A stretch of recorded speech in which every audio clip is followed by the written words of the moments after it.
This video is sponsored by Where Winds Meet. Alright, so in today's video, I got a chance to play Where Winds Meet's newest update, the Hexi Super Expansion. It brings massive new content that's completely free and genuinely some of the highest quality gaming you can get. There's 3 new large-scale maps, 20 plus sub-regions, and 11 brand new unique bosses to fight. All, again, completely free, which is absolutely insane, especially in this economy.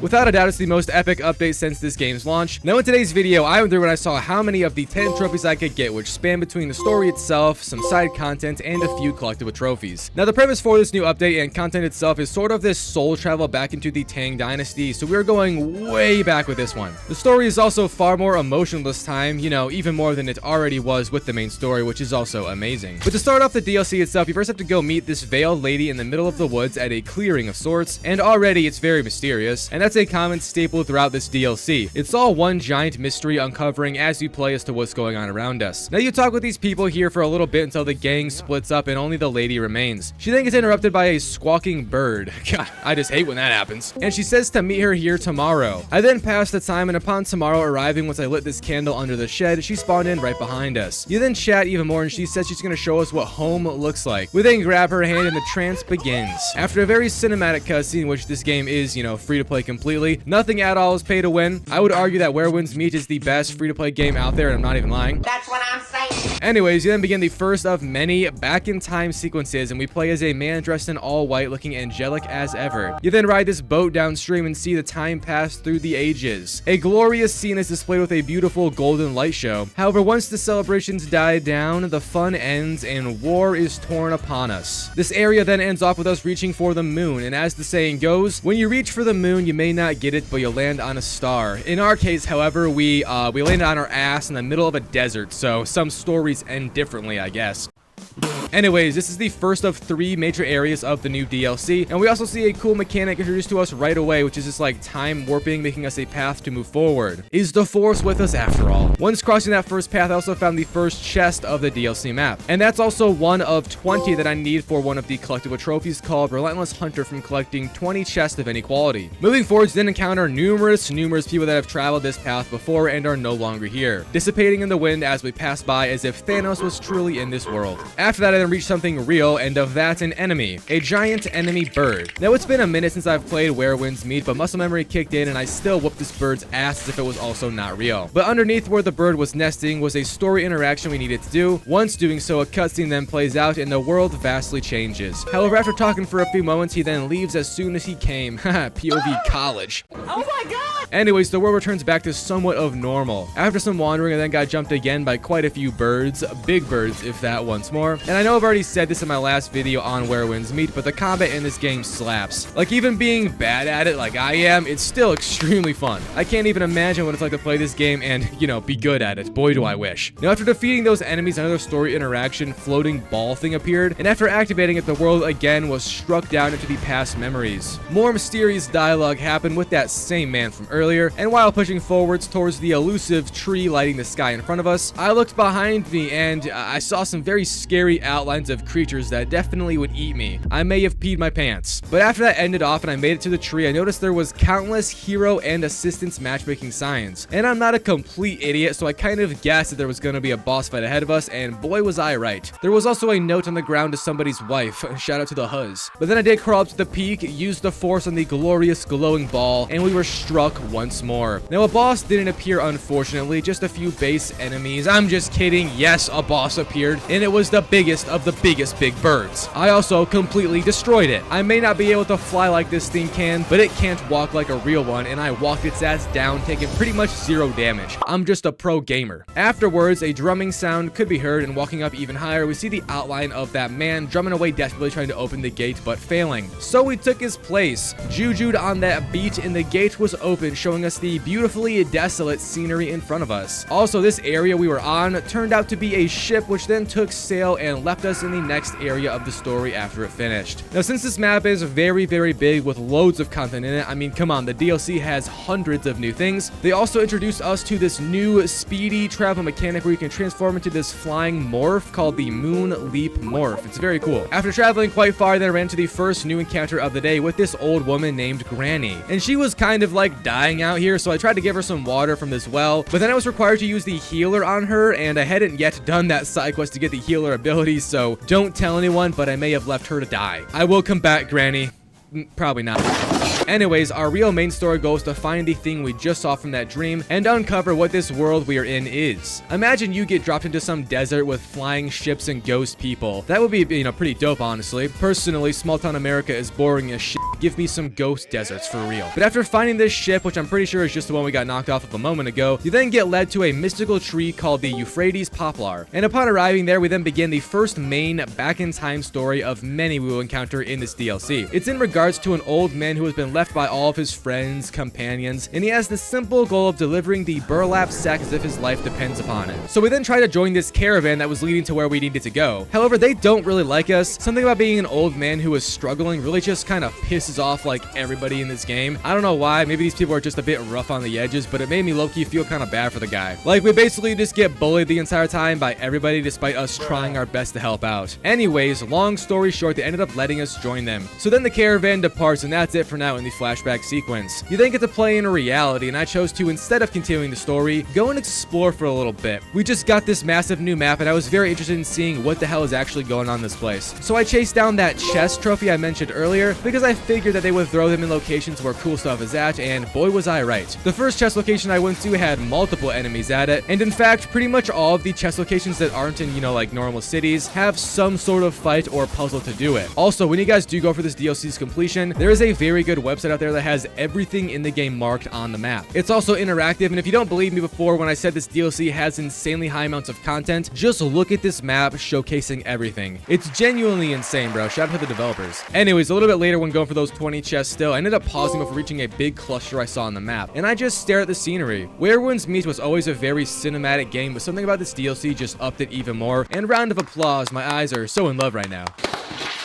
But then I did walk over to this cluster of chests I saw, and I should have assumed this was a bit suspicious because, they wouldn't just give us tons of loot for nothing. And upon looting, a little bit of it, a goddamn open world boss named the Skeleton Bloom appeared, and I had to fight for my life and the loot, which is more important, obviously. Now, this fight is far harder than the previous boss I fought, being, that big bird. I also nearly died, and I was poisoned in the midst of it, but thankfully I had a good healing item in my pockets that saved my ass quite literally. I was then victorious, and it wasn't pretty, but you know what they say. Anyways, and then kept on looting around this area, and this game also does have a built-in tracker for the trophy, which is something that Where Winds Meet has always done with the trophies, and again, thank you so much. Most games don't do that, even the AAA $900 million ones. So after seeing I was at 19 out of 20, I then grabbed one more chest, and the first trophy of the DLC popped, easy peasy. I then went after another trophy called Cat Fever, and all we are hinted at for this trophy is that too much cat petting can be addictive. Everyone's got a little cat fever. Now, I don't have any kitty cats in real life, but I'll tell you what, I do love stroking that pussy.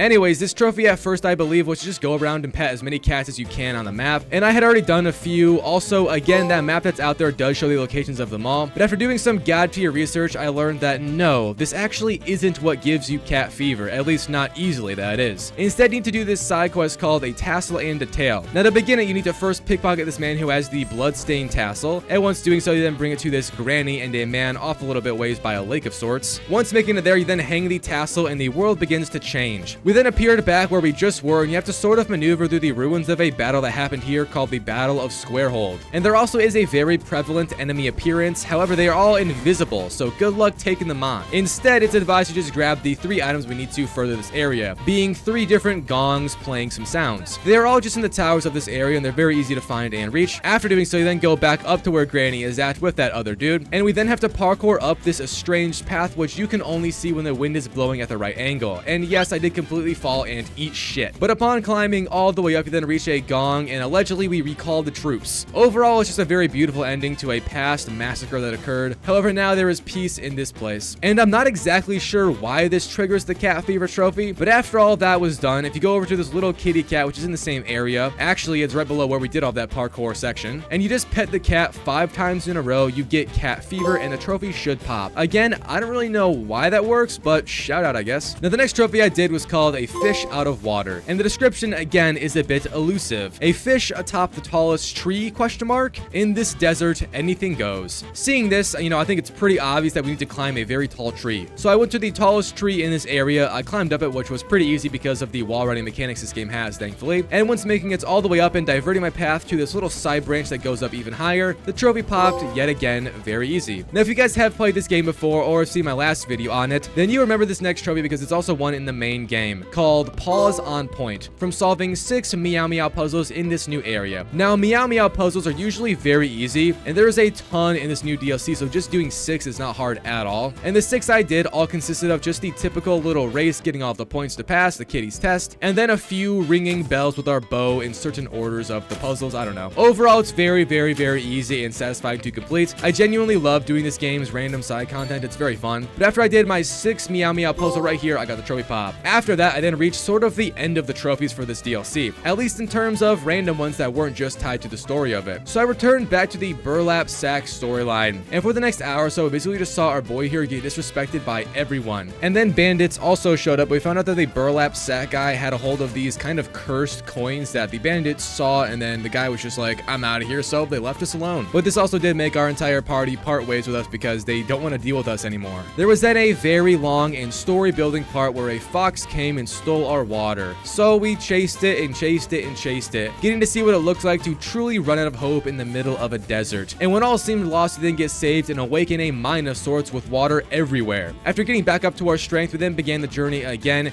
and would run into a ton of bandits raising havoc. So we step in to save the day, and there is a very, very cinematic combat portion. Turns out Grandpa here hasn't lost his skills after all. Unfortunately, we do end up taking a strike right through the body, and this ultimately results in us passing on everything to the young man we just saved, and then the burlap sack guy comes to terms with his end, and in his words, finding home. A very emotional ending then occurs, and I gotta say the soundtrack for this game is amazing. It makes everything so much more deeper than it already is. I love it. With this all segues into the next area of the DLC, being a wintry area this time, which is far different than the desert we have been in. Now, you can go there right away, but to actually progress the story, you need to do a certain side quest, which is literally one of the most fun things I've ever played in this game, let alone in general. Before that, I did get one more trophy called Excellent Luck from performing a 10-time smash in a man's egg smashing game. This is also in the winter area right away, and all you do is just pick the big hammer strikes. On the second turn, you get the 10x option, and it will succeed, popping us that trophy very easily. So back to the story, the side quest I was just mentioning is called the White Crown Fortress quest, and upon my first arrival there, I just sort of walked forwards into the boss fight. The goal was to simply investigate the secrets. However, you know me, man, whenever I see a big enemy in a big ass boss room, I gotta investigate that ass. Now, the fight itself isn't that bad, and I would end up winning first try pretty easily. However, upon draining this dude down to 0 HP, he then jumps back, kind of sits in contemplance, and then farms up this giant storm, unleashing it in a giant explosion of light, which not only blinds us, but also sends us back as if nothing happened at all. At first, I thought, damn, they're making us do this again. So I went back and I fought the boss again, and I won again. And the exact same outcome occurred. Is this what they call insanity? Anyways, the game isn't broken, but I am stupid. And I didn't realize that my quest objective has indeed changed, and you are required to go find these scattered military flags around the area. All of them are just in the desert, so I rode around, fast traveled, all of the above to find them. Once doing so, I then did return like you were supposed to, and the objective again changed to us just touching the military flag. After doing so, the game then teleports us once more, and we got a flashback into the battle that happened at White Crown Fortress. So you join forces with everyone and fight our way through, trying our best to save the day and not die ourselves. All in all, it's extremely fun. The sense of war is very much real, and I fought right by the side of my brethren. However, it would end off with us again grabbing a flag, and then being brought to the same boss room as before. But this time we had to place all the flags we have gathered, because after doing so, it triggers the real boss fight of this place. And a very scary and cool cutscene that happens, which definitely looks more like we were supposed to be here now. But this fight is still the same as the one I did before, at least the first stage of it was, because now there is a second stage which triggers after obviously defeating the general for the first time, and the second stage is far more challenging. I would end up barely knocking the guy's health down to half before being beaten, and yeah, I pretty much got my ass kicked. So I tried again, and this time I got a little bit closer. I also was getting better at parrying his attacks. I survived on red HP for nearly half the second fight, but again, I did succumb to my injuries and I died once more. But third time's the charm, and I managed to win. Barely, if that, but I did clutch up, baby. You then confront the general right after, and one of the most surprisingly emotional cutscenes happens. We have to explain to the general that it's over, the war is done, his army is gone, and he refuses to believe us, beginning to to chant, "Do you hold?" Now I'm just gonna play this out for you all because it's very cinematic. Do you hold? And she army, do you hold? We hold! We hold! We hold! Anchi Army, 3rd Garrison! We hold! Anchi Army, 42nd Garrison! We hold! Anchi Army, 7th Garrison! We hold! Anchi Army, 53rd Garrison! We hold! Anchi Army, 46th Garrison! We hold! 39th Garrison! We hold!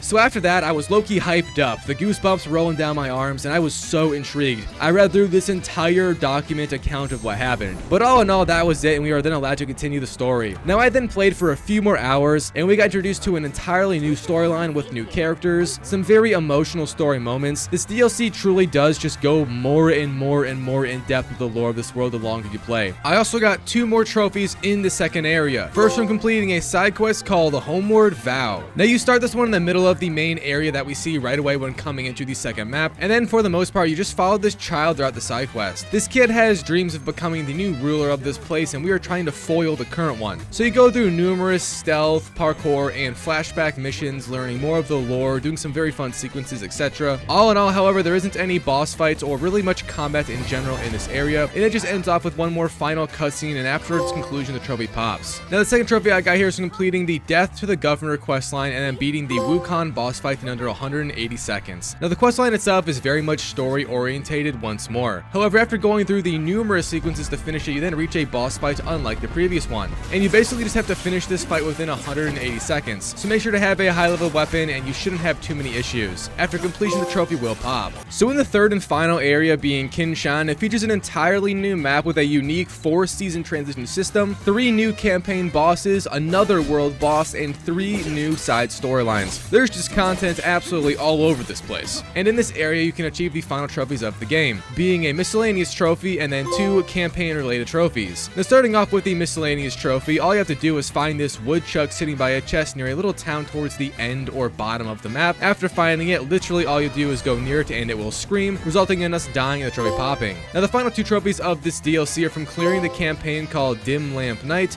and then just completing everything that the DLC has to offer. First, the Dim Lamp Light campaign is gotten from unlocking the final Gone to the Wind mission, and then beating the Azure Glow boss. After doing so, it finishes that mission off and the trophy will pop. Now for some more lore regarding both this trophy and the Veiled Woman herself, because that is the boss and main aspect of this mission, you also get to witness her past life story while experiencing a multi-phase combat encounter. This game truly does go in depth, even with the bosses, which is something I've never seen a video game do. Amazing. Now then, all that remains is the Full Moon Rising trophy from unlocking all of the Tails and Echoes. Now this is a lot like another trophy related to it from the main game, however this time it's obviously just related to the DLC. And again, it's just a full completion trophy. So after you complete everything, the trophy will pop. First, you have to complete all of the main story quests to unlock the All Bright Tide nodes, and then you have to complete all of the Dark Surge stories to unlock all of the Dark Surge nodes. Again, once completed, that polishes off the DLC trophy list, and that's about it for today's video. So that's all for me today. Hope you guys enjoy Where Winds Meet, and now is actually a perfect time to jump in, because the game's half anniversary celebration is happening with a ton of free rewards and more content on the way. Plus, on May 28th, the brand new Kaifeng Imperial Palace map is launching, with new story content, bosses, and a whole new palace area to explore. But thanks for watching once more, and I'll see you guys in the next one. Peace out.